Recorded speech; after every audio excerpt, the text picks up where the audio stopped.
and welcome back to the Happy Horse Nutrition Podcast. I am Dr. Nerida, and I am joined again today by Orla.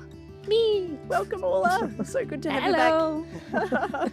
So we are going to dive back into a Q&A session. Orla has gathered up some more questions from various places, and I will do my best to answer them in some sort of coherent manner.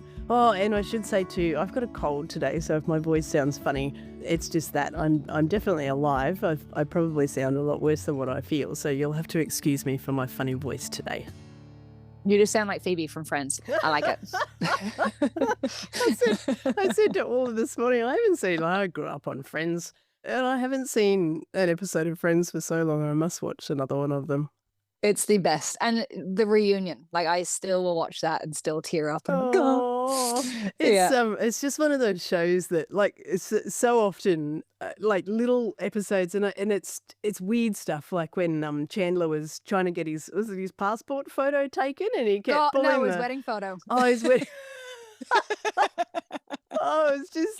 It's just so funny. And the spray tan was at the same episode. Yeah, that was Ross. It's just those funny little Friends moments that pop into my mind every now and again. And I wouldn't have seen an episode of Friends for 15, 20 years, for so long. Oh, it's not my go-to. I love it. I'll have to watch some more episodes. Righto, friends, shall we start with some questions? Yeah. I don't remember if it was you, but do you feed cod liver oil capsules? Or did you, or no? Am I making that up? No.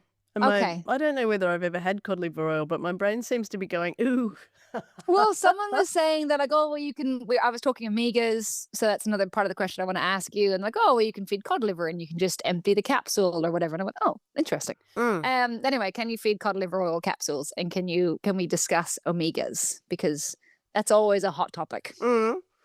Yes. Cod liver, I've got a vague memory of cod liver oil being high in one of the, is it a vitamin A, vitamin D? Can you Google that for me while I'm chatting away here? But so let's start with fish oil versus plant-based omega-3 oils, because that's probably a good place to start. And people will often ask, do I need to feed fish oil, or can I feed something like flaxseed oil that's a plant-based omega-3? So I believe that sometimes flaxseed oil is great, and I believe that sometimes fish oil is great, and it just depends on what else the horse is being fed. So plant-based omega-3s are not actually in active form. So if anyone's ever read a fish oil capsule container or cod liver oil, it will say that it contains so much EPA and so much DHA, which have got massive long names like docosahexaenoic acid or something like that. Don't quote me on that, but EPA and DHA, which are the two elongated, so they've been changed and elongated into the active form. So the EPA and the DHA are the forms of omega-3 that our bodies actually use and our horses' bodies actually use.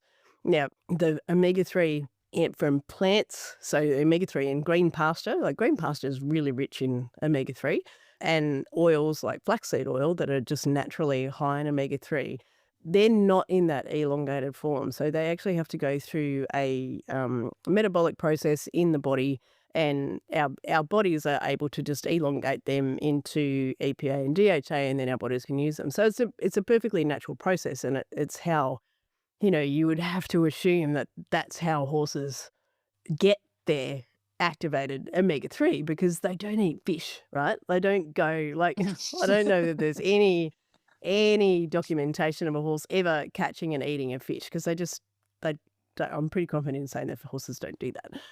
They've got the metabolic function where they can elongate the plant-based omega-3 to turn them into the activated omega-3 and use them. The problem starts to arise, and where fish oil becomes handy, is if we start to feed horses a high grain diet. So say a thoroughbred racehorse that we typically have on some grain. I've never managed to get a thoroughbred horse to race on a grain-free diet. I can get them to win one race, but then I just can't get them to back up. Like, I just think they just need the grain. It must be to, rebuild their glycogen supplies fast enough to handle the amount of work they do and the racing schedules and stuff. So typically a thoroughbred racehorse will be on anywhere from 3 to 5 kilograms if they're under my regimes, 3 to 5 kilograms of grain. If they're not under my regimes, then they're of anywhere up to 13 kilograms of grain a day, which just kills me because it is literally going to destroy that horse when you feed that much grain. But when they're on that much grain, they're then also on a naturally high omega-6 diet. And omega-6 also needs to be elongated through a metabolic process to become active. But the omega-3 and the omega-6 go through exactly the same pathway, and the first enzyme in that pathway that carries out the first step of the process, they share. And omega-6 is a bully. Like if it's there, it'll go, get out of the way, omega-3, it's my turn. Get out of the way, omega-3, it's my turn. So it'll literally just hog that pathway and hog that enzyme. And the omega-3 is like trying to get in, but it can't.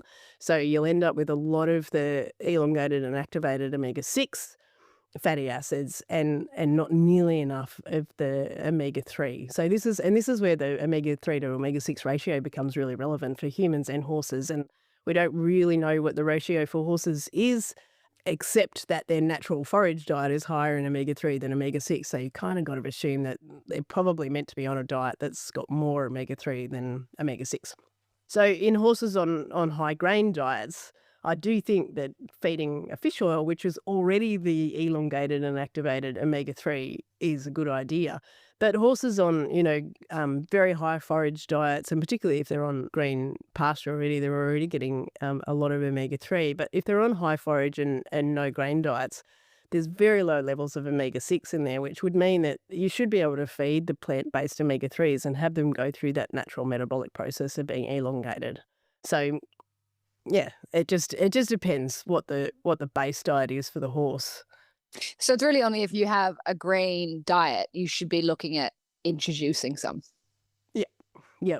Yeah, right. And I would, it would come down to cost whether you feed. You can definitely feed capsules. Yeah. And if you get your horse used to eating them, I have our very old mare Breeze when there's not any green pasture around, because green pasture is very high in vitamin E, I will put vitamin E capsules into her feed. That's what it was. You were telling me about vitamin E capsules. Yes. So you can, and when I first, because she's a funny old thing, she's very sensitive to the way things feel in her mouth. And if I just dump the capsule in, she'll literally just spit it on the ground. She won't eat it. So to start with, I'll cut it in half, squeeze the vitamin E out of the capsule, and then put both ends of the capsule in. But if she spits them out, it doesn't matter so much. And then over a period of time, she gets used to the capsule being in there, and then I'll gradually cut it like less in half. Like I might do, a third and 2/3, and then a quarter and 3/4, so that at least one part of it's getting bigger and bigger. And then after a while, I can just throw the capsule in, and she'll just eat the capsule. And can we put that through My Happy Horse? Yes. The app? Yeah. Yep. So Cool. you can, we can have, we can put anything in its database. So, and I'm pretty sure we've already got a 1000 IU vitamin E capsule in there. Excellent. So that, but yes, we can put anything in, anything that people want to have in their diet. It's just a process of adding all of those ingredients over time. Yeah. Yeah, right. And there's 100,000 international units of vitamin A in cod liver oil. Per litre. Per 100. Oh, I can't remember what it said. 100.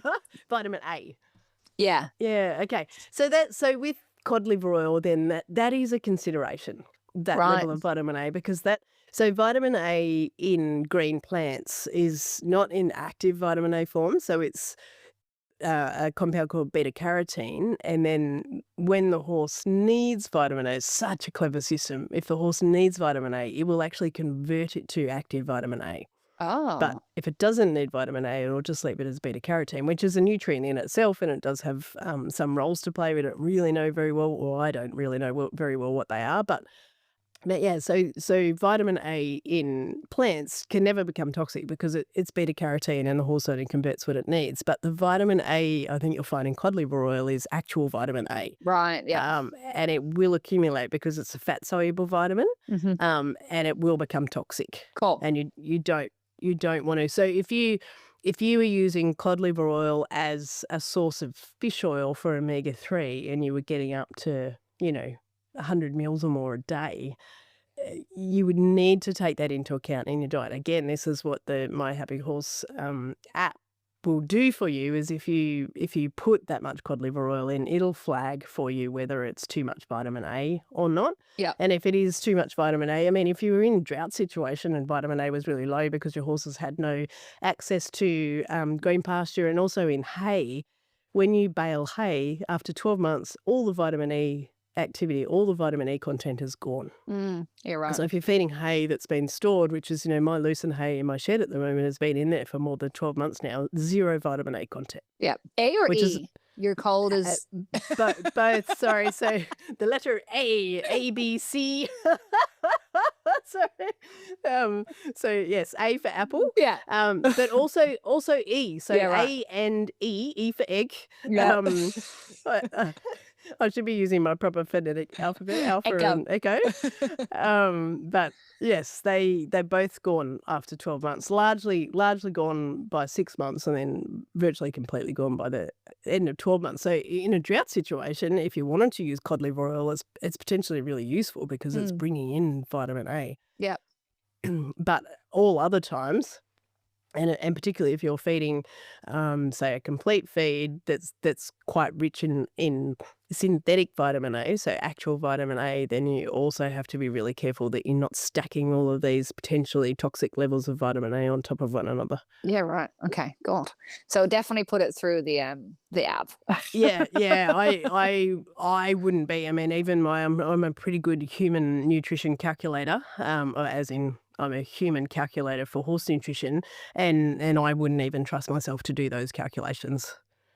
It did tell me to feed 60 capsules. So I asked Dr. AI and it said, it was like, yeah, you need 60 capsules. I was like, well, that's never happening.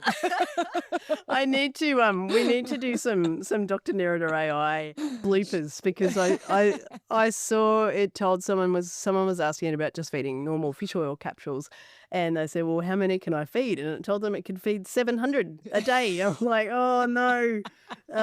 So it's, I mean, it's AI. It's working off information that it's got. So it's got information saying, you can feed up to 700 mils of oil to a horse a day. The horse will, like, as long as you introduce it properly and all that stuff, and there's quite a few technicalities, and I don't know that I've ever had to feed that much oil to a horse in a day. Like, certainly, 500 mils I've definitely done at various times for various reasons, but yeah, 700 fish oil capsules was something. It made me laugh. I'm like, oh gosh, I hope people use AI enough to know that not everything AI says is AI will not be taking over the world anytime soon. No.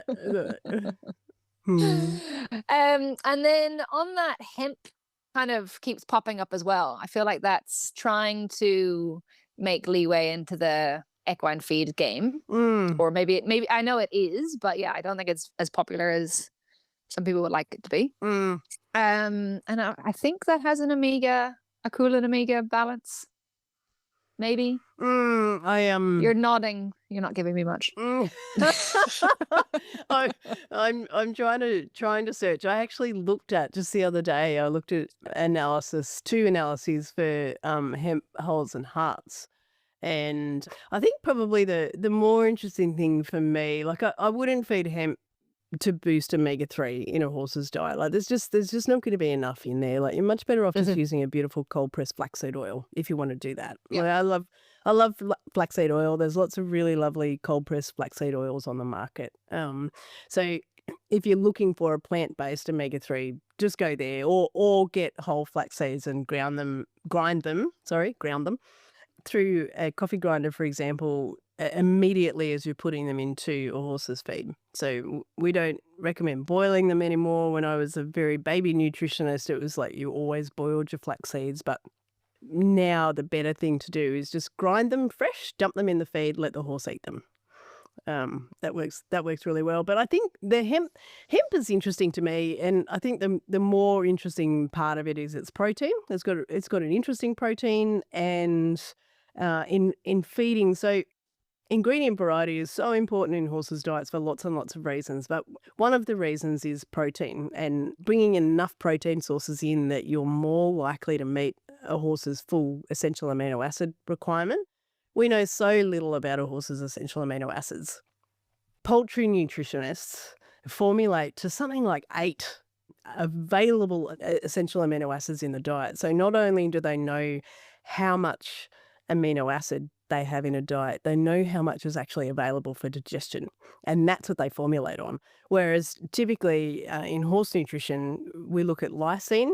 I'll nearly always also look at methionine and threonine, and if I can expand out, I'll look at other amino acids as well. But we're working on such limited data, particularly with regards to how available the amino acids are that we're using for absorption. So ingredient variety becomes really important because we don't actually know too much about which amino acids. So amino acids are the building blocks of protein. I'll just do a quick little sidestep into protein chemistry, but proteins are made up of, the number changes occasionally, but let's say today 20 amino acids. So they're like little building blocks, and they literally just snap together to make all different kinds of protein. And 10 of those are what we call essential amino acids. So they must be provided in the diet because the horse can't make them for themselves. And the other 10 are called non-essential amino acids because typically the horse can make enough for themselves using, all the building blocks that they'll have in their body, and they've got the metabolic pathways to be able to make them. Some of them at certain times, so say glutamine is a non-essential amino acid, but a very stressed horse or a sick horse, it will become conditionally essential. So they can make some, but they can't make enough to fully meet their requirements. So they also need to get more of that out of their diet.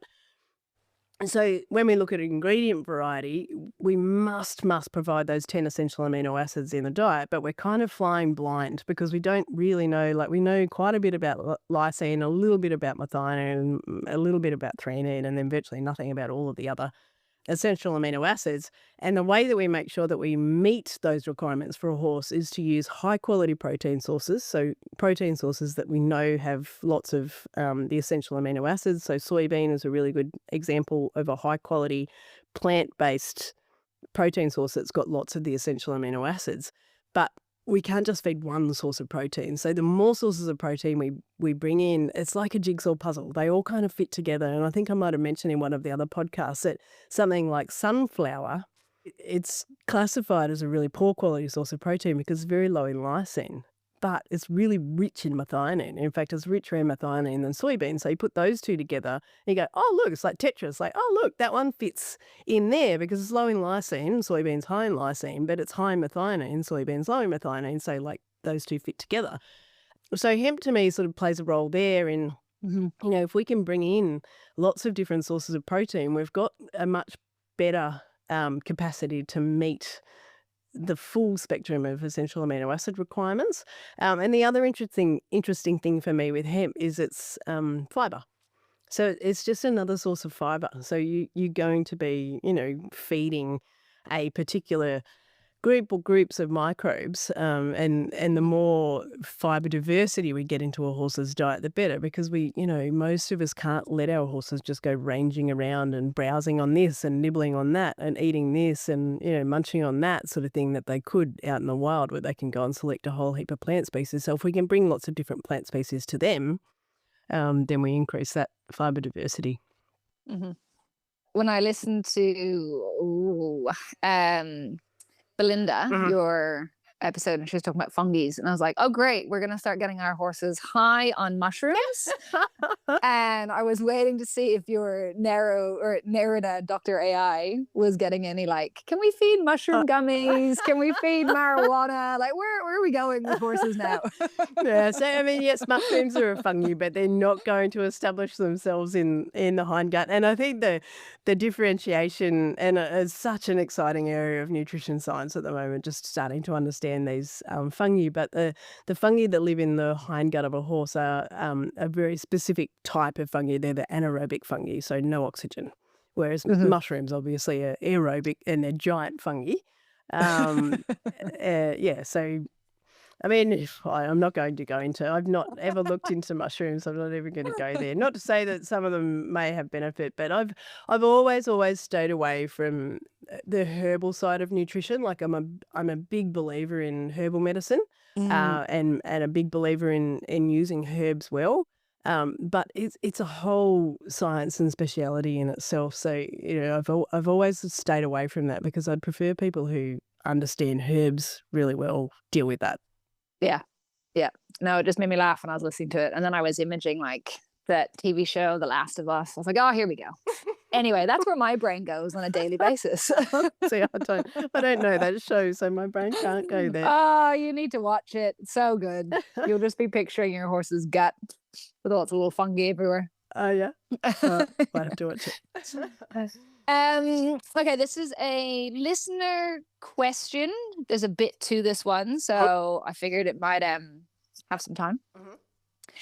Right, so this girl, she's got the PEMF machine, PEMF. It's a magnetic wave therapy machine. Mm. Yeah, so she does that. Uh-huh. And she had heard about what can happen if you have PSSM horses. Right, so she's been called in and she's working on a bunch of horses, and this lady brings this other one over. She goes, can you just throw this over my yearling? I'm just desensitizing it. We're just, doing some groundwork on it. So I just wanted to get used to this for when we start PEMFing it. So she has the machine turned on. She puts the coils around the horse, but the frequency is down low. Within seconds, the horse's muscles like concave and start to spasm. Very scary. And it's like it had this massive cramp and like it just dropped to the ground just to be like, oh, I'm in so much pain. Oh, wow. Yeah. So anyway, vets sedate it. The horse just kind of like plays it out. It's okay. Anyway, she's asking about diet. No, diet's fine. It's just on, very normal. It later comes out, as it always does, that it's on high protein, high fat, muscle building, supplementation, high feeds like that. And then 2 years down the track, it gets diagnosed with PSSM. And she's like, have you diagnosed it with PSSM? Could it have it in its breeding? No. Anyway, it all comes out that this horse was. Just wondering if you know anything about that, because I just thought it was very interesting. You're shaking your head. No! Oh, no idea. And I have no experience with those machines and no idea how they work or Well, what. because basically the horse tied up. When Just it very was severely. Yeah. But if it was on a high protein, see the thing that will trigger PSSM horses, so PSSM is polysaccharide storage myopathy, and the thing that would trigger them is diets that are high in starch and sugars that will be digested and absorbed essentially as glucose because their insulin sensitivity is really high. So they're the opposite to a typical insulin dysregulated lemonitic horse. So a lemonitic horse has really low insulin sensitivity, and a PSSM horse has really high insulin sensitivity. And insulin's role in the body is when a horse eats a feed or a pasture or hay, anything that then gives it blood, like glucose is absorbed into the blood, and the blood glucose level goes above what the body wants to maintain it at, because glucose is maintained at a nice tight sort of threshold. The pancreas will go, oh, there's too much glucose in the blood, and so it releases insulin, and insulin's job is to go around essentially and knock on the door of all the muscle cells and go, hey, there's too much glucose out here, can you suck some in and store it for me? And then it's like science fiction, all this stuff. Like then the muscle cell, when the muscle cell is insulin sensitive, it goes, oh, okay, no worries. And it will send a transporter up to the surface of the cell. Like, it's freaky. And you imagine this happening, like I don't know how many cells there are in the body, but it's so like mind-boggling amount of cells. The little glucose transporter goes up to the surface, sucks the glucose into the muscle, and then the muscle stores that glucose or joins them back together into a string, and then it's called glycogen. So in a grain, when glucose is in a string, we call it starch. In muscle, when glucose is in a string, we call it glycogen. So it's very similar things. But these PSSM horses are overly sensitive to insulin, and they store huge amounts of glycogen. And I think I'm accurate in saying that at this point in time, we still don't know why that glycogen storage causes PSSM tying up in these horses. There's amazing research done in the States, Stephanie Valberg, but I'm pretty sure that they still haven't figured out like what the actual mechanism is. But we do know that if you feed these PSSM horses high starch, high sugar diets, they'll tie up. and this is what, Monday morning disease, like it's worse when they're not in work because they're not using, like when they're working, they're burning up their glycogen, so they'll use some of it. But then, the classic was the draft horse back in the day when draft horses were used to plough the fields, and they'd get Sunday off, and then Monday morning they'd be tied up because on Sunday they were fed, usually they're grain-based feeds, like it was very common to feed wheat bran and oats and all that stuff back then, as it still is now. But they'd come out on Monday morning and the draft horses would be tied up. So its nickname is Monday morning disease. But so being on you can't, it'd be interesting to go back in time and see what the horse was actually being fed to see what had triggered it. But yes, definitely if the diet's not right for those horses, they will tie up and they'll be sore. And the problem for a lot of these horses with PSSM is that it's not like that's a really overt presentation of tying up. I've had a horse tie up like that on me, like before I even knew what was tying up. It was when I was a PhD student. It was one of our research horses, and literally like broke out in a full sweat and dropped to the ground. And I'm there going, oh, I know, completely freaking out. And yeah, I just like far out. Like it was the scariest thing to see this horse tie up. It was, and I've not seen one do it to that extent since, thank goodness. But oftentimes the symptoms are really subtle. So, and I don't think it would have been you. It was one of the Pride's crew, and we were at a farm. It was in Victoria, and my memory's a little bit sketchy. I'm pretty sure it was an eventing horse, gorgeous big grey. I remember the horse because it was so beautiful, and was just a chronic bucker. And they just could not stop this horse from bucking. And when we got there, the lady that owned it and competed it had got someone else to come and ride it, and he bucked and bucked and bucked and bucked. Like, and they were just like, oh, maybe if we just, let it buck, it's just a behavioural thing and it'll stop. This horse was just trying to say, just get off me. Like, that really hurts and I need you to get off me. And when they're telling me the story, I was like, oh, I just don't think.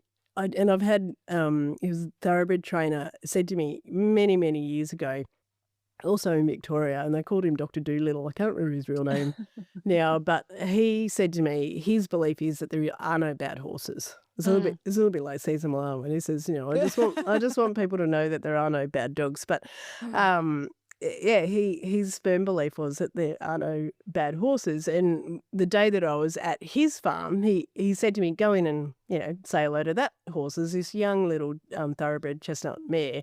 And I went in, she's schmoozing me and, she was just beautiful, cuddly and stuff. And when I came out, he said 2 days ago she would have tried to kill you if you went into the dramatic change in her behaviour. And it was just, the little bit of stuff that he'd done with her. And he was amazing. That's why they called him Dr. Doolittle. Yeah. And so I had that in my mind, which I have, and that was many, many years ago that, and so I always have this in mind as like, this horse is trying to tell us something. And I said to the lady, I said, look, it's a warm blood. There's every chance that this horse has got PSSM tying up.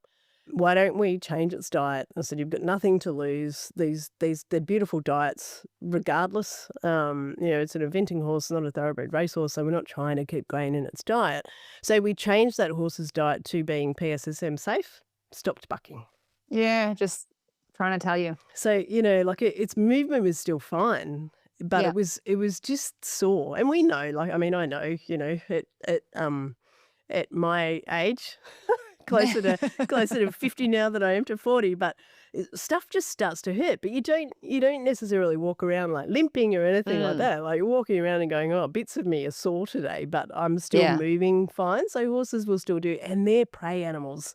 So they are going to do everything they can to hide pain from you because they don't want to be the one that's pulled down by the lion. Yeah. Because, the predators will seek out the one that is sick or lame or, whatever one is going to be easiest to catch. So you always have to keep that in mind too with our horses, is that they will hide pain from us. So this poor horse is like hiding the pain, but at the same time can't stand having a saddle on because it's really hurting. So it's trying to, remove the pain by throwing the rider off. But, so it's, PSSM's it's a tricky one. And the other way it shows up too is that, particularly in dressage horses, like they're lazy. People will say, oh, they're just lazy, like they just don't have enough forward movement and stuff like that. And I think we talked about this in one of our previous episodes with Django.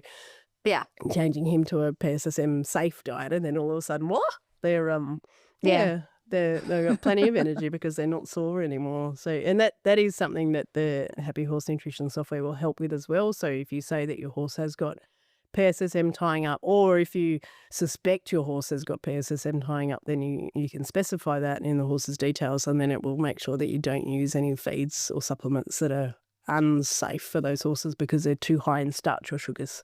Mm-hmm. Yeah, that's a whole other rabbit hole, isn't it? PSSM. Yeah, it's I mean, it is and it isn't, and people get very caught up in wanting to diagnose it and stuff like that. And I just think, I mean, yes, it's wonderful to have a diagnosis, but it's also so easy to change their diet to being something that is safe for them for if they are PSSM, and you'll see in their behaviour, in their movement and stuff, whether it's made a positive difference, and it may or may not, depending on whether they do have PSSM or not. And I think I mentioned this previously too, hay and pasture will also trigger it. So if you're feeding, say, an oat or a barley hay that's high in non-structural carbohydrate, it's enough to trigger tying up. Yeah. And I think I remember you saying before, if you had a horse that was quite hot on a feed or sore on a feed, if you took away that grain, is it like within 12 hours you should generally, like, I think it was a PSSM horse we were talking about, within 12 hours of removing that grain, you'd actually notice a bit of a difference. Maybe it was 24. I can't remember. Yeah, no, 12 hours is very fast for anything to show up. But certainly within a couple of days, you would expect to see maybe a small difference. Within a week, you should definitely be seeing a difference. Within 2 weeks, you should see a massive difference. Yeah. If it is part of the problem.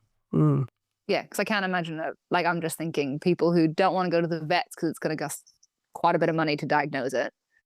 Just changing onto a grain-free diet is going to really give you the answers. Yeah.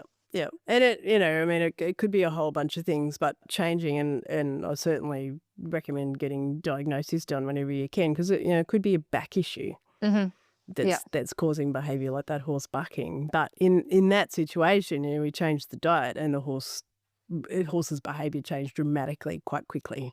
Yeah. So it's definitely a step in the process of trying to work out what's going on for horses that may have behavioural issues like that under saddle. Yeah. Cool. Another one, anhidrosis. We had a anhidrosis. I can't. Yeah, anhidrosis. I've never been able to say it the first time I tried. Damn it! I even wrote it down, and I did a little dash. Don't say the andro. We had a thoroughbred, and I was presenting really, really strange. Initially, I spoke to you about it, and we were kind of talking. It I'm air quoting here. It had the puffs, but it didn't have the puffs, and anyway, it wasn't sweating correctly, and we went through the diet, and I remember we put it through a feed calculator, and the protein was up at like 200% over what it should have been. And I remember because they were feeding this particular race feed, which had 36%, and then they were feeding a protein top up and a muscle bar and everything. And yeah, it was hot, it was summer, there was just a whole lot of things contributing to this poor horse. And once we reduced the protein and fixed the diet, it was fine. So yeah, maybe we could just talk a little bit on that, because I thought that was very interesting. Yeah, and I'm literally just finishing off a video for the Racing Queensland Off the Track nutrition series about feeding in the tropics. So this is one of the things that we talked about a lot, because big risk in true tropical, like hot, humid climates. But in order to sweat, horses need to have plenty of water and then plenty of electrolyte mineral, because they're the two most important ingredients in sweat. And if they run out, or if they become dehydrated and don't have enough water, or if they become electrolyte deficient and don't have enough salts, then they won't sweat properly. So what happens in these situations where horses are on high protein diets is, first of all, the protein generates a lot of heat during digestion. So, well, when I say a lot, it generates more heat than, say, a carbohydrate would generate during digestion. So if the horse is already in a hot and humid climate, and then it's on a high protein diet, you're adding to the heat load that the horse needs to get rid of every day in order to maintain normal body temperature. So because we're animals, they're animals that need to have a set normal body temperature. If the climate is adding heat load to them, then they need to get rid of that heat because otherwise their body temperature goes too high and that's deadly. Like you kind of melt down and die if your body temperature goes too high. So a horse's primary method of cooling in those situations is through evaporative cooling. So they'll sweat. The sweat wets their skin, and then you'll get some sort of airflow or air movement, and the air will evaporate that water off their skin. And as the water evaporates, it takes some heat with it, and it cools the horse down. But in order to sweat, like I said, they need to have plenty of water and plenty of electrolyte mineral. So in hot, humid climates, already they need to sweat more than normal because the humidity in the air is just moisture in the air. So even with airflow, because there's already moisture in the air, the sweat doesn't evaporate as quickly.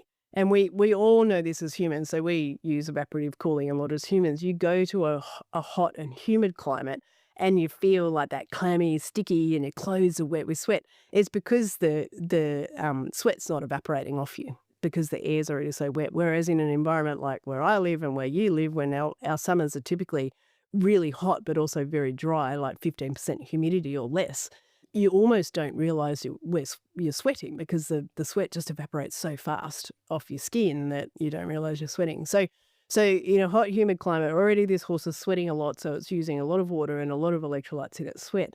But the high-protein diet makes them urinate a lot. When any horse is eating protein in excess of its requirements, it needs to get rid of the excess nitrogen out of its body. And to do that, it urinates it out. So the kidneys process it and it goes out in the urine. But the thing is that every time a horse urinates, they also dump potassium and sodium and chloride. So they lose electrolyte in their urine. The more they urinate, the more electrolyte they lose. And they end up, and this particular horse ended up in a situation where it had urinated so much and also sweated so much that it ran out of electrolyte. And then when they run out of electrolyte, it's like asking someone, like, can you go and bake a cake? Oh, and by the way, I have no flour. Mm-hmm. You know, like you can't. I mean, maybe there's some cakes you can bake without flour, but if you wanted to be really technical, but you can't bake a cake without flour. So, and you can't make sweat without electrolyte mineral. They can't sweat. So most cases of anhidrosis that I've come across in my career has just been the horse just isn't getting enough electrolyte. So a horse in a hot and humid climate, and it's obviously going to vary to some extent with the actual level of humidity and the actual temperature, but in a hot and humid climate, they'll sweat out about 70 grams of electrolyte just standing around doing absolutely nothing. So in a normal day, they'll need 70 grams of electrolyte to replace what they've lost in sweat. And then for every hour of work that they do in those environments, that's another roughly 70 grams of electrolytes. So it's massive, like it's handfuls of salt. If horses are on high forage diets, then potassium is pretty well taken care of because potassium is really rich in forages. And if they're eating, 2% of their body weight in forage per day, so for a 500 kilogram horse, that's 10 kilograms of hay a day. That's about, minimum of 150 grams of potassium a day because forages will be normally at least 15 grams of potassium or 1.5% potassium, somewhere around there. Really poor quality hay is maybe a little bit lower, but there's plenty of potassium in forage. What forage doesn't contain is sodium and chloride. And they're two of the biggest components in sweat, two of the most important electrolytes, and together they're just salt, just ordinary old salt. So for those horses that are in work, they definitely need salt in their feed. Like if you're not getting about 4 tablespoons of salt into them in their feed, then you're probably not getting enough salt into them. And it's also really important to have free choice loose rock salt available so that if you're not quite meeting their requirement, they've got the rock salt there to go and eat. And it's interesting, like sometimes if you make a horse's feed too salty, like their actual feed, they won't eat it. Yep. So one of our little mares, Popcorn, if I put salt in her feed, she won't eat it. She'll fluff around in there, she'll eat her feed, and they've got that amazing, really mobile upper lip that, I know, it's so amazing. It is so, like, I'd love to do a challenge with humans one day going, right, I'm going to mix all these things together, and with your lips, you need to sort out. Lip fingers. They're just amazing what they can sift out in their feed, but she'll leave the salt there, and yet I regularly see her go into their free choice salt bin and eating the salt. So yeah, it's a bizarre thing. So when she knows that she's having salt, she'll go and seek out the salt. But when I make her have salt, and maybe it's just that, cumulatively over a number of days, like she's had too much salt. And then when I'm putting it in her feed every day, she's like, no, that tastes disgusting. I'm not eating the salt, but she'll go and happily eat it. So I just don't put salt in her feed, and she just gets what she needs from the free choice salt bin. So it's really important, if horses are in hot and humid climates, I would definitely put as much salt in their feed each day as what they will happily eat. If you get to the point, like say you're putting 4 tablespoons in and they're absolutely hoovering it down without a second thought about the salt, you could maybe put a little bit more in. But if you're putting 4 tablespoons in and they're starting to do what popcorn does and sift it out, then put less, but then make sure that they've got loose rock salt there to eat at the end. That's one part of the puzzle, is making sure you get enough electrolyte in. The other part is making sure you're not dumping too much in the urine. So bringing protein down in hot and humid weather is so important. And so is not overdoing calcium in a diet, because calcium will also make them urinate a lot, because they have to get rid of the excess calcium in their urine as well. So you'll find that horses on high calcium diets will also drink a lot more and urinate a lot. So lucerne or alfalfa, possibly ingredient number 1 on my favorite ingredients list. Like, I love the stuff, absolutely love the stuff. But if you overdo it in hot and humid climates, it brings you a world of hurt, because it's high in protein, high in calcium. Horses urinate massive amounts of urine. They lose so much electrolyte mineral, and you will tie up. We've had entire stables tie up when they're on too much lucerne, and then you'll get hit with a hot and humid week. So standardbreds particularly prone to it because of the type of work they do. Thoroughbreds also prone to it. Right. Yeah, we've had entire stables tying up because they were just getting fed either lucerne or clover hay. So clover is very similar. Also high in protein, high in calcium, being a legume, and yeah, they're just losing so much electrolyte mineral that it's not possible to get enough into them. Fascinating. One thing I always think about with electrolytes and just horses tying up, especially at events, was they didn't drink, like my boys won't drink town water. They love the water that we have at home, but I'll go to an event and they won't drink. So before I leave, I'm adding cordial into their water, or I'm adding adding salt into their water, so they're getting used to that taste, and then going to the event and then adding it again, and they're like, it's just like home. And that's a really really good thing to do, like flavoring the water with something that they like. And depending on your type of horse, like if you're listening going, I couldn't put cordial in because it's so sweet, then finding something that can go into the water that will give it a smell and a taste that your horse likes, without, if you try to avoid sugars, without using sugars. But cordial is great for horses that, if they're, got normal insulin sensitivity and you're not trying to minimize sugar and starch. Molasses, I remember my beautiful mare Coco, when I was a kid, she loved molasses water, like loved it. And I used to give her so much, and she was a liver chestnut, and we knew like nothing about nutrition of horses, like nothing. Our horses all lived on pasture, but she loved if I gave her molasses water, and it used to make her coat go really dark. But I just want to mention though, with the salt in water, it's a really cool strategy for getting horses to drink enough, is to give horses slightly salty water after they've competed. And it's a very specific ratio of salt to water, so 90 grams of salt in 10 litres of water. I get people to weigh out little Ziploc bags of 90 grams of salt, and then they'll have a 10-litre water bucket, and you can mix that up. And if you offer that to your horses as the very first drink they have after competition, what that does is it'll maintain their blood sodium level. So they'll drink, if they drink just normal plain water. So let's say it's an endurance horse, sweated heaps out on the first loop of an endurance ride, has come back into camp, and it has a big drink of fresh water because it's thirsty. But you know that it needs to drink a lot more than what it has drunk. But the problem is the fresh water goes and dilutes even further the sodium concentration in the blood. And it's the sodium concentration in the blood that switches on the thirst response. So they'll have a drink of fresh water and it switches off their thirst response. So they think they've had enough water, and you've drunk 6 litres. Like, you really need to have drunk more than that. But if that was that slightly salty water, so 90 grams of salt into 10 litres of water, it maintains their blood sodium level, and then they will stay thirsty. So what you do is you allow them access to as much of that salty water as they want for their first drink. So if they, stick their head in the bucket, have a big drink, have a little break, stick their head in the bucket, have another big drink. But then, when they, I don't know whether it's universal for horses, but when they've kind of finished drinking, they'll do that Yeah. when they slobber all over you. So when they get to that point and they've clearly finished their first round of drinking, that's when you bring in fresh water. So you must give them access to fresh water, because there will be a point where they go, enough salt, like I just need to satisfy my thirst now. But there's really cool research showing that, when you give them the slightly salty water, they will drink significantly more and rehydrate themselves faster. That's where that saying comes from, isn't it? You can bring a horse to water, but you can't make it drink. Yeah. Because if they're dehydrated, isn't it? If they're dehydrated, they just pretty much won't drink because that sensor's all but switched off. Right? It's more, yes, they're dehydrated, but if they dehydrated themselves through sweating, they've also electrolyte depleted themselves. So they don't have the sodium telling their brain that they're thirsty. It's one of those things that you just think, I'd really like to redesign that part of the horse, that and the stomach.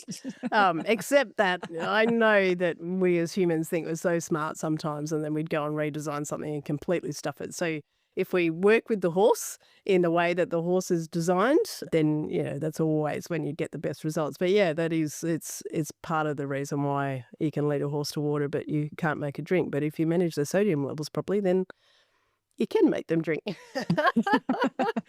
No, just for foreigners, cordial is what we call dilute over in Europe. Diluted, flavored something. It's not called cordial. Yeah, it's called dilute. Yeah, well, I called it dilute. I don't know whatever else people call it, but yes, cordial is a thing that you add to water. It's like a syrup, and it's tasty. We so need to do what things are called. So on that, you told me, I think it was yesterday, when you said have a hot toddy. What? What is? I assumed it was like a tea or something, but what is a hot toddy? It's a hot whiskey. Oh, hot whiskey. Yeah, to soothe your throat. This is the Irish cure for a sore throat. Well, yeah, that with some honey and cloves. My mum would be into that. She loves whiskey, but I've never had that. Bourbon, I guess I could do, but not whiskey. You've actually, I've had a couple of friends messaging me like, Orla, your accent is not Irish anymore, because they are Irish. So to them, I sound Australian. To Americans, I sound Irish. And then I think I was telling you, I sat beside an Irish guy at the rugby. He didn't know I was Irish. Didn't have a clue. Yeah. I was like, so anyone who's listening, I'm sorry, I am Irish. Isn't it a thing, though, in Ireland that even the Irish can't understand the Irish? From certain parts. Literally, someone who will live 5-minute drive away from me will have a completely different accent.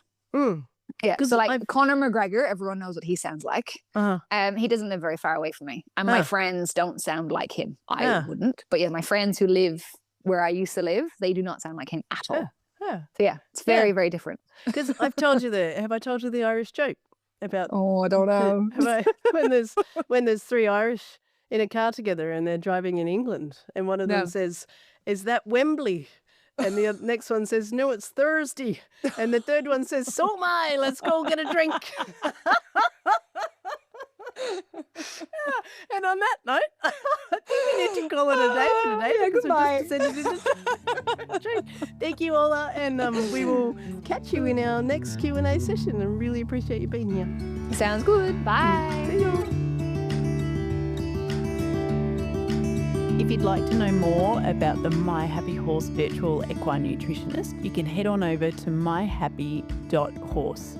And also, while you're there, check out the Dr. Nerida AI, which is me in AI format. And that version of me is happy to answer your questions about horse nutrition 24/7.